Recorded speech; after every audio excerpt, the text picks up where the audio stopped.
Olá, hoje o Ligados pela História vai levar você até Batatais. A 40 quilômetros de Ribeirão Preto, no passado, o município protagonizou como cidade de origem de nomes famosos da política, como Washington Luiz, por exemplo, que chegou à presidência do Brasil.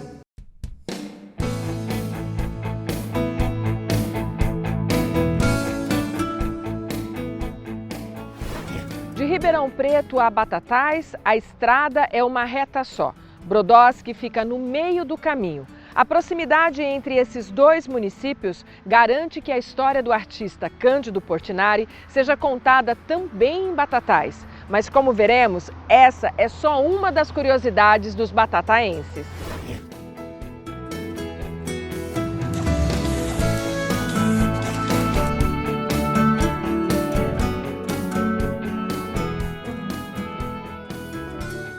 A primeira vez que eu fui a Batatais, eu fiquei muito impressionada com o conjunto arquitetônico preservado.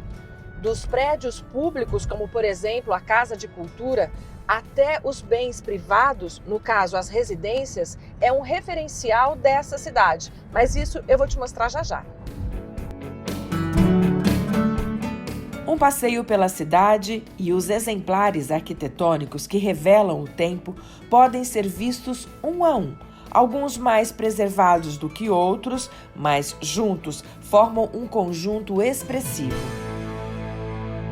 Nós paramos exatamente nessa esquina para começar o nosso passeio, porque aqui é possível te mostrar dois exemplares da arquitetura que a gente fez referência. E quem conta essa história para a gente é a Alessandra, que vai nos acompanhar em alguns dos pontos da cidade. Além de arquiteta, a Alessandra também coordena o trabalho no Centro de Memórias e daqui um pouquinho a gente vai lá.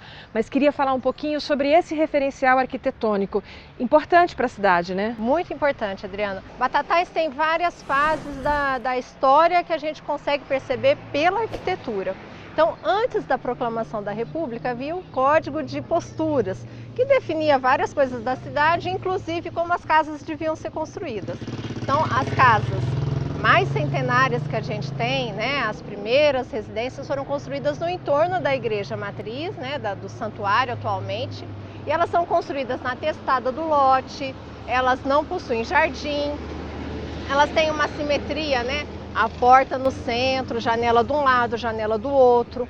Tem que obrigatoriamente ser construída sobre porão, né, para tirar a umidade que vinha os pisos eram todos de madeira, então tinha que ter essa ventilação do porão, né? Então isso foi uma regra que a gente tem até a proclamação da República. Pós-proclamação da República, aí vem essas preocupações de saneamento, né? A questão de maior ventilação das casas, a batida do sol, né? Então, um olhar diferente para a arquitetura na questão de se fazer jardins, de fazer uma área social, uma área intermediária, né? A varanda, de um requinte maior também. Casas de esquina, a gente percebe também outra relação, né? Eram casas geralmente de 2 pavimentos, né? Então famílias mais abastadas, que aí tinha a questão de ter uma visibilidade maior, né, na paisagem da cidade. Então até essas diferenças sociais são bem demarcadas por conta dessa arquitetura que a gente tem, né, aí que foi até os anos 20, década de 20, década de 30, que tem a presença dessas edificações. O destaque, entretanto, fica para a matriz do Bom Jesus da Cana Verde. Projetada pelo arquiteto Júlio Latini, o prédio pode ser visto de vários pontos da cidade. O interior do santuário guarda importantes obras de Cândido Portinari, pintadas no início da década de 1950. Os 14 quadros da Via Sacra, as obras de Bom Jesus da Cana Verde e de Nossa Senhora, e 5 trabalhos invocando cenas bíblicas. Mais recentemente, uma instalação em homenagem a Portinari passou a compor o santuário. Um outro quadro exposto na matriz chama a atenção dos mais observadores. Para contar essa história, foi preciso uma parada mais lenta, com direito a café e guloseimas. Dona Beatriz, de onde vem esse prazer de guardar a memória na sua própria casa? Qualquer papel para mim é valioso. Então eu tenho, isso aí vem de família, vem de... Eu acho que é um DNA assim que a gente nem sabe? É um arquétipo, vamos dizer assim. Do lado do meu pai e também do lado da minha mãe, dos meus dois lados. A gente gosta disso. E a senhora nasceu aqui em Batatais? Eu nasci na Fazenda Pimenta, entre o curral e o chiqueiro e o coisa de café. Eu nasci na fazenda em Batatais. Morei lá até 12 anos, quando meu pai ficou doente, de repente viemos para a cidade. Dona Beatriz, neta do homem da pintura, o senhor José Martins de Barros, conta com detalhes como foram as tratativas para garantir que as obras de Portinari compusessem o patrimônio da matriz. E tem um momento na vida da senhora que cruzam os caminhos com a própria vida de Cândido Portinari. Quando é que isso aconteceu? Sim. Década de 50. Tempo áureo do café. Estava sendo feita a construção da matriz, que hoje é santuário. Da comissão fazia parte meu avô, né, José Martins de Barros, que ajudava em tudo. Ajudava lá, ajudava aqui, sabe? Era filântropo mesmo. E nasceu no trabalho, enriqueceu quando os coronéis, na queda do 29, que todo mundo foi quebrando, o vovô foi comprando, e ali foi a ascensão do café. Aí, então vamos fazer uma igreja, vamos reformar a matriz, fazer uma matriz digna da cidade. Quando chegou na fase final, o Portinari estava no auge, no mundo inteiro. Tinha sido contratado para fazer a Guerra e Paz, que fez aí até. E o papai sugeriu, olha, seu Zé, por que não fala para poder a pintura do Portinari, que é de Brodowski, que é do café também, por que não põe a pintura para ilustrar? Aí, o senhor ajuda? Então a comissão vai ajudar, todo mundo ajudou para poder bancar, e fez o estudo e falou com a comissão. E no contato de um com o outro, o meu avô e o Portinari, um que saiu da colônia e se deu bem na arte, outro que saiu da colônia e se deu bem na economia na região. Então foi aquele trâmite e cada um ia dar um tanto e cada um ia bancar uma capela e ficava em tanto, pronto. Mas aí o Portinari fez uma declaração, depois ele se filiou ao Partido Comunista. E muitos que estavam pagando, não quiseram pagar mais da comissão. Meu avô, José Martins de Barros, falou para ele assim, ó Candinho, é o seguinte, o que os outros não pagar, eu pago. Pode fazer, pode pintar. Sabe o que os outros não pagaram? 80%. Então 80% o vovô bancou. Algum tempo depois, ficaram as vias sacras na igreja, de estilo antigo, com as telas do Portinari, num outro estilo. Aí, o Portinari falou, se quiser eu posso pintar, só tem na Pampulha e aqui, se não me engano, virou um outro problema. O padre, outra vez, Padre Mar da Cunha Sarmento. Como é que vai pôr? O pessoal não vai entender isso. E o bispo falou, escuta, falou com o padre, é o seguinte, a arte não tem partido, a arte é acima de qualquer conotação partidária. Arte é arte. Mas nesse trâmite todo, eles foram se conhecendo e foram ficando muito amigos, admiradores incondicionais. Quando o vovô fez 70 anos, vamos mandar fazer um retrato do seu Zé? Pronto, mandou. O retrato foi feito. É a única tela, retrato do Portinari, que tem atrás a vida. Ele fez o quadro e botou, então ele fala que ele pintou o corpo e a alma. Então, esse retrato tem esse valor por isso, e pouquíssimas pessoas sabem disso. A professora guarda tudo o que acha importante. A nosso pedido, ela espalhou fotos e documentos e abriu seu baú de memórias. É o meu tesouro. Fevereiro de 1959. 3 anos depois, o Portinari morreu. Ele veio aqui, visitou meu avô, e onde ele tinha posto lá, ele botou aqui, o meu abraço ao meu melhor amigo, José Martins de Barros. A praça que emoldura o patrimônio artístico religioso de Batatais guarda ainda uma referência cultural do município, a topiaria, arte de esculpir plantas em formas ornamentais. Qual a importância da topiaria para Batatais? A topiaria é um trabalho específico, diferente na paisagem da praça. Vocês podem rever aí, tem vários trabalhos feitos na topiaria. É um trabalho que requer um cuidado necessário todos os dias, porque ela necessita de uma amarração, de um corte mais perfeito, é uma planta delicada. Então, assim, é o trabalho que é feito diariamente, é um trabalho constante. Tem várias imagens na praça, com vários significativos. Então, assim, eu acho que é uma coisa legal e interessante que o público, tanto da região quanto de fora, pode estar apreciando os trabalhos da gente, dos funcionários. O senhor Odair Bertolino, conhecido como Kiko, dá forma aos galhos. Kiko, há quanto tempo você trabalha aqui? E vou fazer 38 anos. E quem te ensinou a trabalhar na topiaria?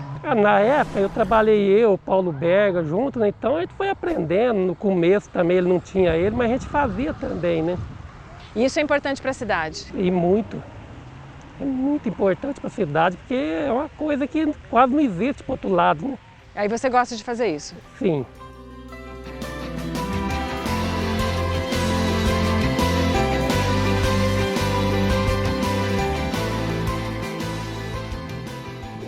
A história da imigração não é um fato que complementa a história brasileira. Diferente disso, está intrínseca. E aqui em Batatais também tem muita história relacionada, em especial, à imigração italiana. E a gente escolheu vir no cemitério para contar essa história.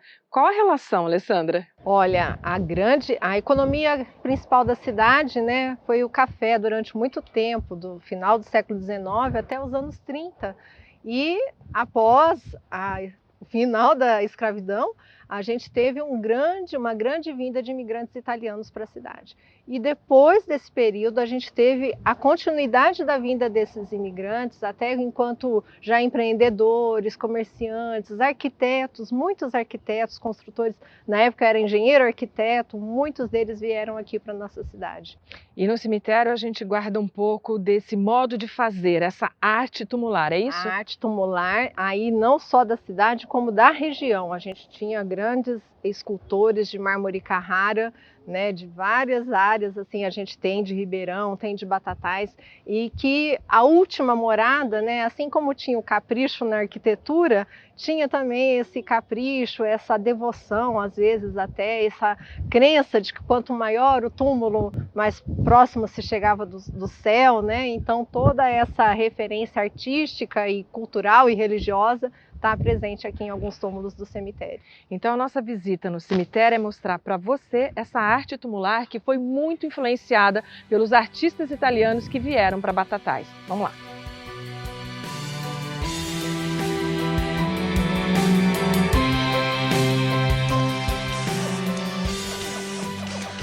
E quando a gente fala de detalhe, a gente está falando de pequenos detalhes, como por exemplo fazer isso na pedra, né, de uma espécie de renda em mármore.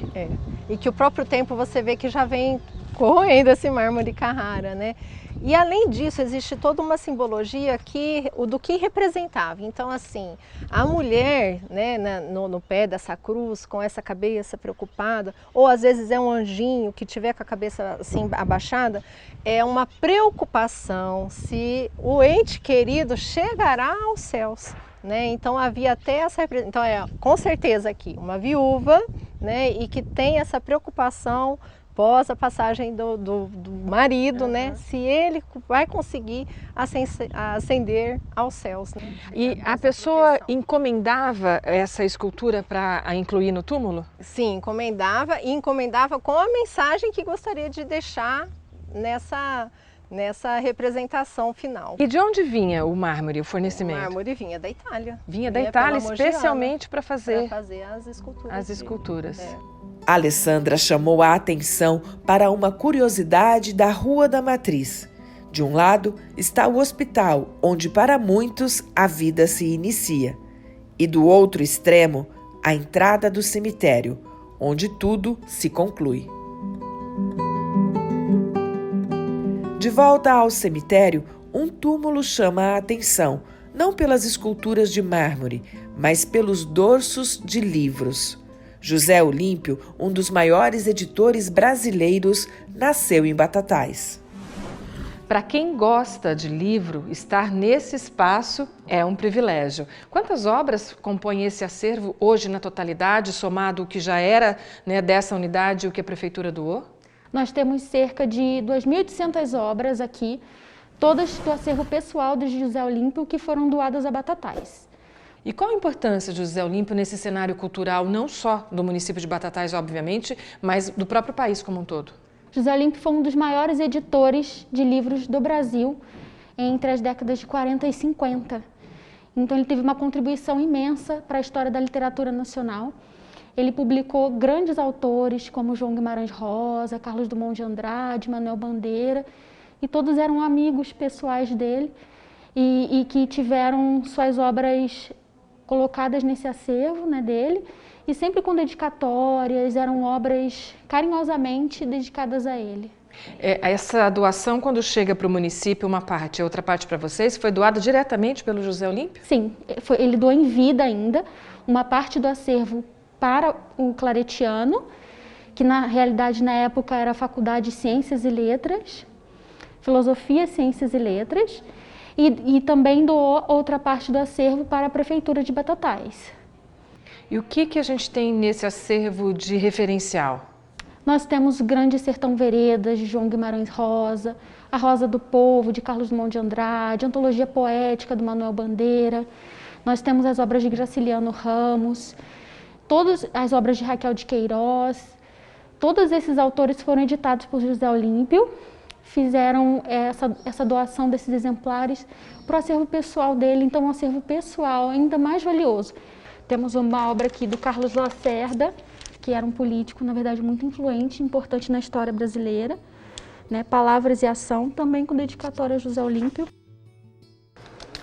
Nós temos uma obra de contribuição muito importante para a região, é um livro de poemas do Cândido Portinari, que também era amigo do José Olímpio, então tem uma dedicatória também a ele.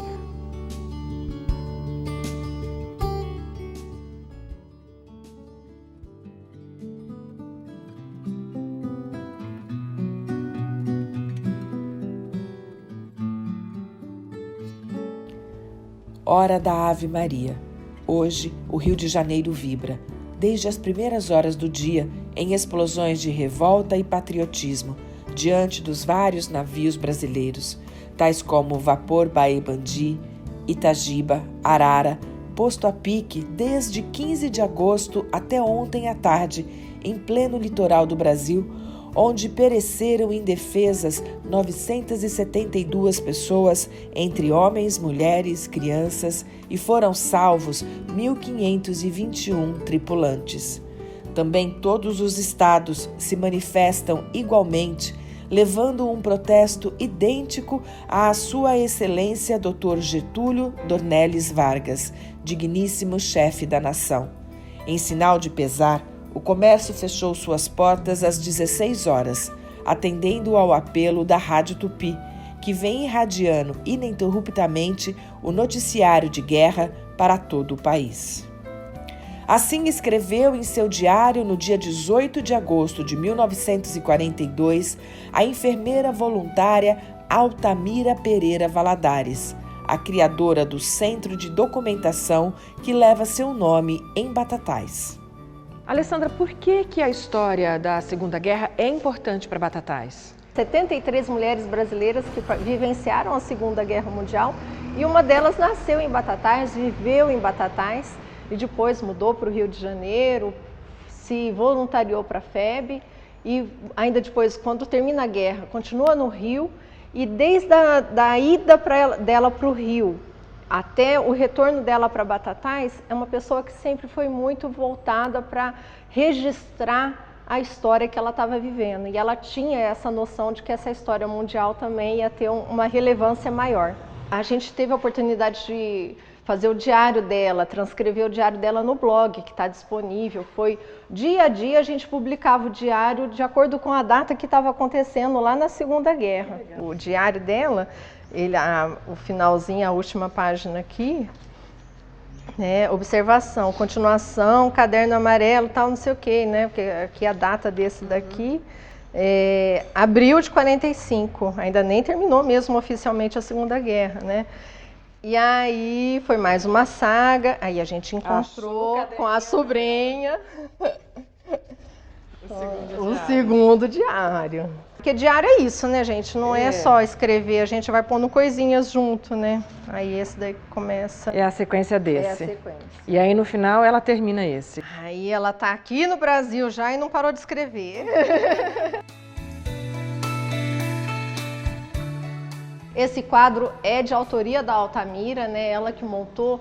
Ele já é um quadro conhecido no meio da história da Segunda Guerra, né? Em alguns outros espaços que a gente visita, a gente reconhece esse quadro, porque ela fez a sessão e doou também para outros espaços. E aqui tem todas as enfermeiras que participaram da Segunda Guerra Mundial.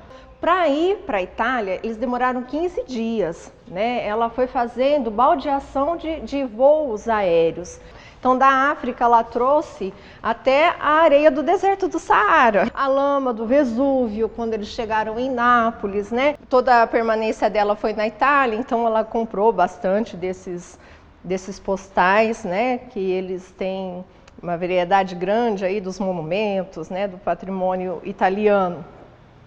Temos aqui, deixa eu ver também, o Italian Phrasebook, que também é uma coisa interessante, né? E o Safa Onça, que é outro que é bem interessante, porque elas foram para a Itália, mas sobre um comando norte-americano. Então, todas as enfermeiras chefes dela eram norte-americanas e tudo era tratado em inglês, né? Então, o Safa Onça, depois eu posso mostrar para vocês, ele é como que eu vou falar tal palavra em inglês, mas assim, escrevendo em português, eu preciso falar coffee, então é coffee. E o Italian phrase é para falar, aí era dos americanos, né, para falar com os italianos. Que é uma coisa que a Altamira comenta, que assim, a preparação delas foi bem precária em algumas coisas, né? Eles aprenderam francês para ir para a guerra. Eram brasileiros indo para a Itália num comando americano e estavam aprendendo francês, não faz sentido. Nenhum. Essa parte aqui desses álbuns e todo o acervo que a gente tem de fotografias que fica na reserva foram pós, né, o falecimento da Altamira, que a sobrinha organizou, né, com as fotografias, os discursos da Altamira, né? E o alumínio foi algo que foi muito útil, né? A questão dele ser leve, né? Então, tem como você registrar seu nome, né? No caso aqui, está escrito Ari, riscado, né? Então, você identifica de quem que é. Essa marmita virava uma frigideira, virava uma concha, né? A lavagem deles também era super simples, né? Eles faziam um caldeirão de água quente fervendo, mergulhava lá, pronto, tá limpo. Bobear na hora que você tira já tá seco, que vai evaporando, né? Então tem toda essa questão também de uma lógica, de uma praticidade. Né? E aqui o cantinho da Altamira, né? Que a gente tem a cama que ela usou, a maleta dela, a toalha dela, uma das toalhas. Tem várias etapas aqui dela, né? Da jovem, enfermeira. E essa é a cama dela mesmo? É, uma das camas de campanha que ela usou durante um período desse período que elas ficavam em acampamentos, em barracas. No início de 70, por aí, é que ela volta para Batatais. E aí, uma outra saga, né? Até ela em 94 que ela consegue finalmente terminar a construção desse prédio e inaugurar o centro de documentação. Do lado de fora desse prédio, a gente pode contar um pouco da história da ferrovia. Quem passava por aqui era a Mogiana. Mogiana passava aqui desde 1886. A primeira estação mogiana foi um pouco mais ali à frente. Depois, por uma questão de logística, eles resolveram trazer a Mogiana para esse local, quer dizer, ela se afastou um pouco mais em 1939. Aí a nova estação foi feita aqui. Em 1886, final do século XIX, Batatais foi uma cidade também que recebeu a marcha dos cafezais, que a gente chama, né? Foi recebendo o imigrante, a ferrovia, os fazendeiros, a mão de obra necessária para que o boom econômico viesse junto, que foi o café, né? Foi a grande estrela. Para coroar essa fundação da Estação Mogiana, essa chegada do ciclo econômico, a presença do ilustre do casal imperial, Dom Pedro II e a Teresa Cristina, estiveram aqui. Também foi outra história relacionada a uma tentativa ainda de dar um refôlego ao regime imperial. E do lado de dentro do prédio, a gente conta um pouco da história de Washington Luiz. O que você guarda aqui nesse prédio, Luciana? A gente dedica uma parte do acervo ao seu patrono, que foi o Washington Luiz. Aí a maioria das pessoas acreditam que ele seja batataense. Não, o Washington Luiz, ele é fluminense, ele é de Macaé, a gente fala que ele é conhecido como paulista de Macaé. Ele começou a sua carreira, ele deu continuação à sua carreira como advogado em Batatais, ele veio crescer aqui e teve início também a sua carreira política na cidade. Foi vereador, intendente municipal, que seria o cargo de prefeito, e daqui casou-se com uma pessoa membro da aristocracia paulista, não daqui de Batatais, e daí galgou o seu destino político, né? Foi deputado estadual, senador, governador, prefeito de São Paulo, até chegar à presidência da República. Então aqui a gente tem alguns objetos relacionados a ele. Vamos mostrar? Vamos sim. O que você guarda aqui nesse baú de vidro? Nós guardamos alguns objetos condecorativos, né? São medalhas, são abotoaduras, tem guarda-tinteiro, algumas cartas que batataenses ou ele escreveu para alguns batataenses, de cunho político. Nós não temos nada de cunho pessoal aqui. Né? É aqui que ele exerce, né, o início do seu processo político. Exatamente. E daqui sai para a presidência. Isso mostrava uma importância de Batatais no cenário político? Demonstrava, inclusive, porque nós, se a gente for olhar o que liga todas essas cidades, né, Ribeirão Preto, Franca, Batatais, a gente tem a ferrovia, o café, mas mais do que isso são as pessoas, né, são os fazendeiros, são seus arranjos familiares. Então, toda essa ligação, esses arranjos, eles formam esse bloco sólido político, que acaba gerando esse fortalecimento do Washington Luiz, porque ele não tinha esse respaldo no Rio de Janeiro. Em Batatais, ele já manifesta esse ímpeto político grandioso. Por exemplo, ele vai tratar de questões como modernização da cidade, a questão sanitária da cidade. Então, você percebe, a educação é uma pauta muito cuidada por ele. O Altino Arantes tem o mesmo período histórico aqui por aqui? Ele é um pouco mais novo, mas eles têm esse contato também.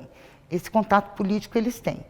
Ainda passeando pelo museu, na biblioteca, essa estante faz referência a um momento histórico do município, se relaciona diretamente com Altino Arantes e foi uma doação, e esse acervo é de Altino Arantes. Essa estante maravilhosa, né? Ela foi doada pela família do Altino Arantes e o acervo também que está dentro dela pertenceu ao Altino Arantes, né? Uma média de 2.000 livros, nós temos aqui todos catalogados, e eles estão aqui sob o cuidado da Biblioteca Municipal. A artista Naif Com Silva tem em sua arte a própria expressão da história. Algumas vezes a sua própria, quando não, das lutas que defende. Eu falo que a arte veio para minha vida meio com um processo de cura, né? Essa pintura ela vem como uma cura. O começo disso não tinha pretensão nenhuma de ser artista, Não entrei nesse universo imaginando o que podia ser, mas daí 2 anos eu já estava no cenário nacional, participando de exposições nacionais, participei de algumas exposições internacionais, e aí veio surgindo o convite e participando de eventos. Mais recentemente, a sua arte foi exibida pelo Sesc. Isso, participei da Bienal Naifes do Brasil e eu fui premiada com o Prêmio Incentivo na Bienal Naifes do Brasil de 2020, que terminou agora por conta da pandemia. E essas 2 telas, em uma você faz referência ao povo indígena e na outra ao povo negro. Qual que era a sua mensagem? Sim, além, né, aliás, até assim, antes de ser artista plástica, eu sou militante do movimento negro, né, desde muito jovem, assim, eu estou na militância do movimento negro. E a causa do negro e a causa indígena são 2 causas que sempre me chamaram muito a atenção. Minha arte, ela caminha muito por esses lugares, né? Ela é uma arte que eu trabalho muito a questão do sacro, né? Pela minha formação dentro do catolicismo, mas ela também visita o sagrado africano, porque o meu irmão era pai de santo, e logo após que ele faleceu, eu recebi de herança os livros, alguns orixás, algumas entidades dele, e daí eu passei a estudar um pouco mais, e eu acho que eu refiz a minha identidade, né, com esse sagrado que já não é mais só dele, é o meu sagrado. Eu acho que me encontrei mesmo dentro desse universo. Eu não sei se a arte naif é a minha cara ou se eu sou a cara da arte naif. O quadro que fez em homenagem à sua irmã, a primeira porta-bandeira da Escola Acadêmicos do Samba, lembra a trajetória do carnaval em Batatais. Muito perto de tudo isso que você está falando, tem uma outra arte que é bem brasileira, né, que é bem nossa mesmo, que é o carnaval. Sim. E o carnaval tem uma relação muito próxima com a cidade de Batatais. Você também faz parte dessa história. Sim, sim. Meu pai é conhecido como Isuel da Vila, ele tem uma praça com o nome dele aqui em Batatais, e ele é um dos fundadores do Grêmio Recreativo Escola de Samba Acadêmicos do Samba. Na fundação do Acadêmicos eu tinha 13 anos, né, em 1979, e daí eu cresci dentro de um barracão de escola de samba. A Acadêmicos do Samba, ela é uma escola que nasceu de uma outra escola, né, que encerrou as atividades, que é a pioneira do Carnaval de Batatais, que é a Escola de Samba da Princesa Isabel. Meu pai era um dos batuqueiros da escola, tocava na noite, nos bailes de carnaval. E quando encerrou, né, as atividades da Escola de Samba Princesa Isabel, do Clube Princesa Isabel, que ainda é um clube em atividade aqui em Batatais, ele, junto com o irmão e mais 2 amigos, fundaram a Acadêmicos. O carnaval foi tão grandioso, né, e tão forte regionalmente, que Batatais deu mais de 60 jurados para o carnaval do Grupo Especial de São Paulo. E a gente tem uma grande honra, né? E, por outro lado, uma tristeza muito grande de ver o que aconteceu com o carnaval em Batatais, né? A gente se questiona do que foi que aconteceu, que uma festa tão grandiosa, né, referência dentro do estado, pode assim terminar do dia para a noite. Circulando pela cidade, ainda é possível ver as sedes dos 3 clubes recreativos que funcionaram simultaneamente em Batatais. Um para receber a elite, outro a classe operária e a Princesa Isabel, criado pelos negros para receber quem quisesse frequentar. O seu Antônio Benedito Correia, junto com outros amigos, uma referência negra no município. Ele, inconformado com essa situação de que o negro não tinha um espaço, e aí começaram a correr atrás e ganharam um terreno, construíram um primeiro salão menor, mas ali já começou aquela referência, e com diferencial, não era um clube só para negro, né? Porque eu acho que ali rompe um paradigma, assim, aonde podia ser um clube que era um clube para ser criado, então, já que a gente tem mais 2 clubes na cidade onde negros não frequentam, não pode entrar, então agora vamos ter um clube só de negro. Não, ele era um clube que era aberto para todos, né? E aí começa a cair né, essa barreira, porque a gente percebe que a Princesa começa a ser um clube frequentado por todos, né? E os outros clubes começam a se abrir. Uma paixão une os batataenses a favor do fantasma da Mogiana. Quando o assunto é futebol, o grito de guerra é um só.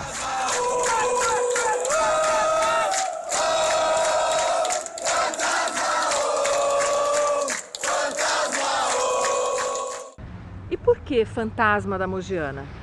Porque na década de 20, o Batatais Futebol Clube ficou mais de 100 partidas invictos.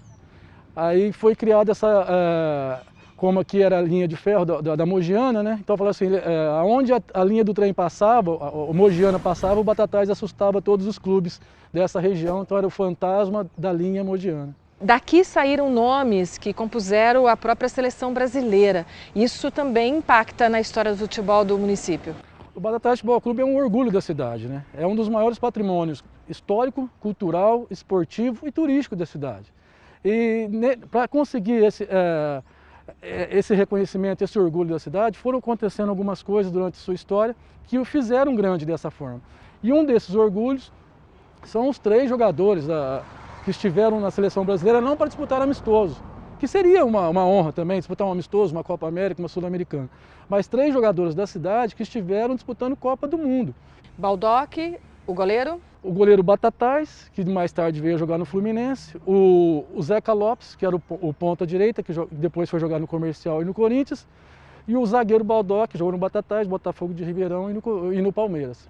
E você é torcedor fervoroso? Eu acompanho, é uma questão de família, né? O pai trouxe, e aí a gente acompanha e segue assim, minha filha segue meus passos hoje. Gol, grito sai do peito, gol sai do coração, a galera delira, de emoção suspira, Batatais é campeão. O dia chegou ao fim e tantas coisas ainda precisavam ser ditas. Sobre o teatro da cidade, que abriga obras do artista Bassano Vaccarini, a oficina de talentos e as colchas de retalho, a produção de cachaça, sobre os filmes feitos na cidade, a batataense que inventou o escorredor de arroz, a festa de São Genaro e a festa do leite. Mas por hoje é só. Até o nosso próximo encontro.